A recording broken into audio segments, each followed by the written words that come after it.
Hi Tuesday morning இன்றைக்கி கொஞ்சம் லேட்டாக எழுந்துட்டு ஒரு 7:30 போல் தான் எழுந்ததுக்கப்புறம் ஃப்ரெஷ் அப் ஆகிட்டு ஒரு 8 o'clock போல் தான் சமைக்க ஸ்டார்ட் பண்ணியாச்சு. ஃபஸ்ட்டு அடுப்பில் பாலை வச்சுட்டு நான் என்னமோ ஃபஸ்ட்டு எடுத்தோடனே அடுப்பில் பாலை தான் வைப்பேன். ஆனால் பார்த்தீங்கன்னா அது ரொம்ப நான் லோ ஃப்ளேமில் வச்சுருவேன். நான் சமைச்சே முடித்துருவேன். லாஸ்ட்டில் தான் நாங்கள் காஃபி குடிப்போம்.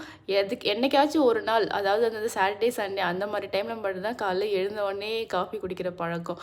மோஸ்ட் ஆஃப் த டைம் பார்த்தீங்கன்னா சமைச்சு முடிச்சுட்டு அதுக்கப்புறம் தான் காஃபியே நான் குடிப்பேன்.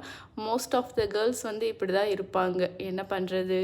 அப்புறம் இன்றைக்கி பிரேக்ஃபாஸ்ட்டுக்கு இட்லியும் சாம்பாரும் தான். சப்பாத்தி தான் பண்ணலான்னு நைட்டு பிளான் பண்ணேன். சரி காலைல லேட்டாக எழுதுறதுனால அப்படியே பிளானை மாற்றி கடகடன்னு என்னென்ன ஸ்பீடாக முடிக்கணுமோ அந்த மாதிரி ரெசிப்பியாக பார்த்து பார்த்து பண்ணேன். அதுக்கப்புறம் ஃபைனலாக இட்லி வச்சு சாம்பார் போட்டு மார்னிங்கிட்ட கொடுத்துட்டு அவங்களும் சாப்பிட்டு ஆஃபீஸ் கிளம்பிட்டாங்க. அதுக்கப்புறம் நான் லன்ச் பண்ண ஸ்டார்ட் பண்ணிட்டேன். தேங்க்யூ ஃபார் வாட்சிங்.